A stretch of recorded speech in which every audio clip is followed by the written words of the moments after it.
Hey everybody, how's it going? Jordan Norell here, and today I want to talk about how I would love to end circumcision. So, there's a lot of ways that love to me is it means a lot of different things. 3 weeks ago, I shaved my head and said I'm devoting my life to love. I'm going to meditate 5 hours a day on love.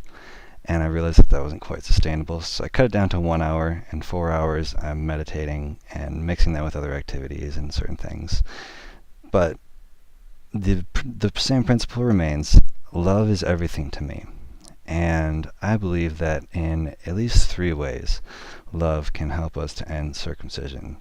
One is working with yourself, psychological healing, working with others and networking, and working with ultimately everybody in the world, which is activism or social entrepreneurship. It's a term I like to use. So I'll talk about each of those. First of all, it's loving yourself, loving your experience, being present. And this is the fundamental core of what psychological healing is. It's learning to go to those dark places in yourself, the places that you never want to go, that you want to avoid, that you want to not feel, that you want to not think about, and it's engaging gradually over time those parts of yourself, bringing love to them, bringing attention to them, opening and experiencing all of the pain that you feel around circumcision, listening to the thoughts, writing them out, speaking out loud, connecting with people and talking about it, talking sometimes with a therapist, but ultimately it's all part of your experience that you don't want to experience, that you don't want this to be real, you don't want this to be who you are, a circumcised person. It's so it's traumatic. It's the most profound grief, and the only way to accept that grief is to embrace it, and I call that love. Bring love and warmth and gentleness and kindness to your experience, and being willing to go more and more into it. And there's a lot of more nuance with this. If you are interested in psychological healing, let me know. But that's the first form of love that I think will help us end circumcision, because I couldn't talk about this with anybody. I couldn't do anything. I was just trying to get through the day before I healed myself through bringing that love to myself.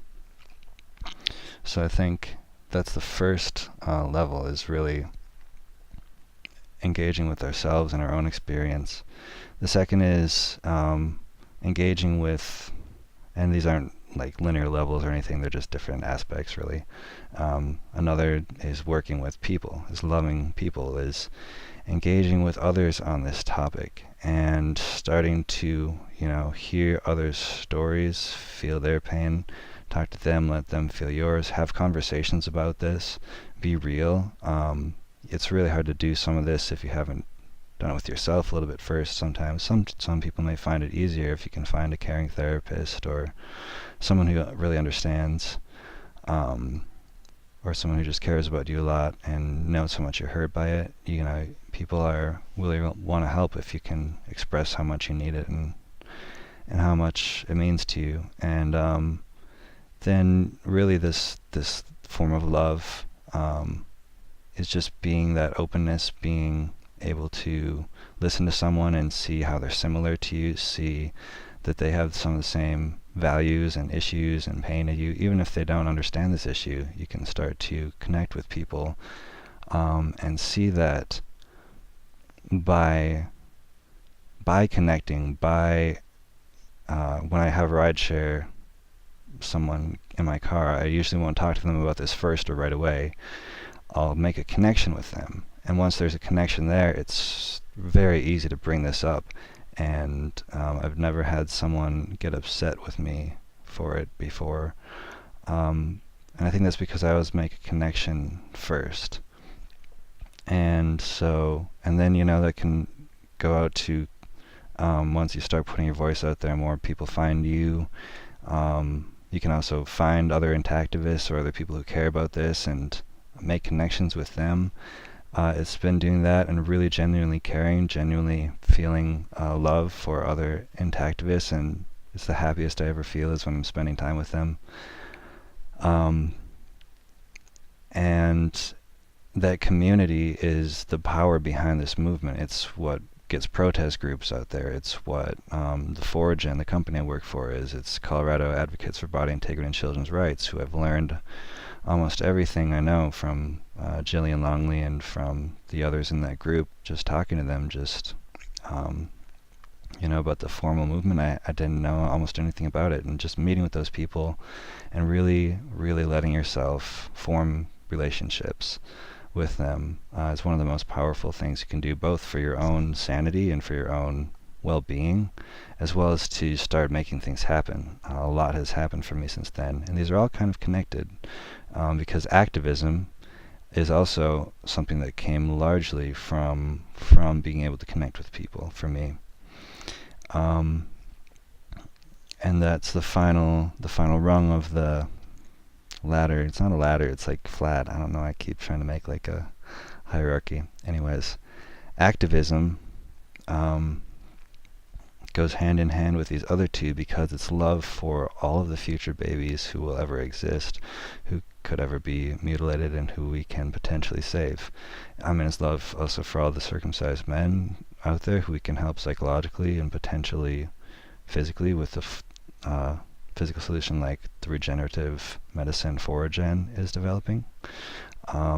So that those are all ways of bringing love to, is first seeing that pain, seeing that immense like suffering, emotional, physical, that all of these men are experiencing, and that all these babies will continue to experience, both the pain of circumcision itself, the pain of knowing what was taken from me, what amazing pleasure potential has been lost, and having empathy for that, being able to see yourself in those people and in what they say and feel it and really feel true care for them. Not seeing yourself as separate. That's what love is. It's not seeing yourself as different or separate from someone. It's like you're part of one organism, or that you're fundamentally the same consciousness, the same spirit, with, a few features layered on top, but beneath that we're all fundamentally the same thing. That's my belief anyways. And that's what love is to me, is to see that each baby out there is me in a way. It's not different. It's I don't know how to explain it, but I believe that we are all here to see that we are part of the same thing, and that if we don't see that we're not going to make it. We're going to keep on doing stupid shit as a species and ultimately potentially destroy the planet. And so, to go to zeitgeist and try to cover every issue, but I believe that this is a fundamental way that we can learn to work together. And one final thing I want to say is, especially on this activism level, love, none of these is a mushy-gushy thing, it's psychological healing. It's these technologies, it's networking. The best networking is authentic and genuine and real and loving. And the best activism is also based on the same principles. Scott Sherman and the Transformative Action Institute, for example, Scott Sherman did his thesis on social movements and studied hundreds of social movements, and looked at all of them. It was like a 1,000-page thesis or something, and he tried to figure out what makes them work, what makes a social movement succeed, and what qualities do these movements share and versus the ones that fail. And he developed this curriculum that he teaches at the Transformative Action Institute. Maybe I'll talk about it more sometime.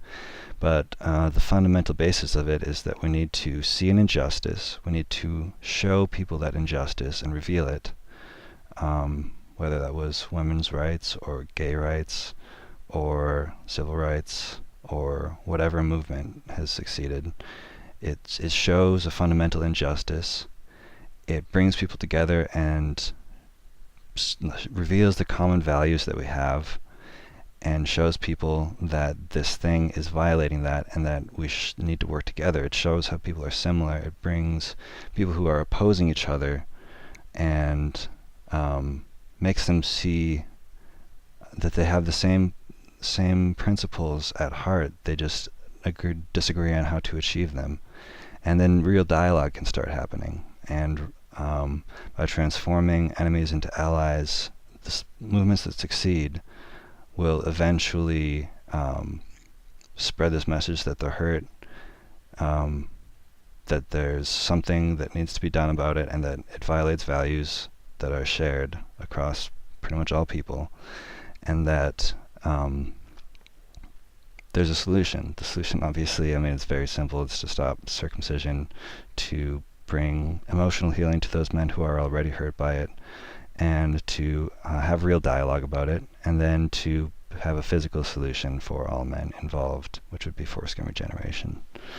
So that's why I believe that love is everything, and why I think that God is love, and it's only love, though, if we make it, or it's only God if we make it God. If we make it our God, God is what we value, what we give our attention to, what we give our lives to, what we believe in. And a lot of people make money God, or make status God, or make happiness God, which I don't totally disagree with. I just want to be careful how we define happiness. But I believe love really is God. It should be God. We should focus on seeing our unity and asking, how can we make this highest principle that we have manifest in the world? And I believe that's by having conversations like this, listening to each other, dealing with our own pain, going through that, experiencing our experience and finding help if we need it, and then meeting other people, and ultimately spreading the word to the whole world, and finding the methods and the social entrepreneurial tools that we need to make the world a good place, which can get a little bit more technical, but it's worth all the effort that you put into it. And the more we dedicate ourselves to love, to making the world a good place, and to having good relationships, and a good relationship with our own experience, I believe that is how we achieve happiness too. And I'm the happiest person I know, I believe, despite a few struggles in my life, not least of which was genital mutilation. But really, I believe we can all be happy, we can all be effective, and we can all inspire and empower each other if we make that our goal, and if we think critically and do our best every day to figure out how to do that and make love God. So thanks for watching, guys. I will talk to you again tomorrow.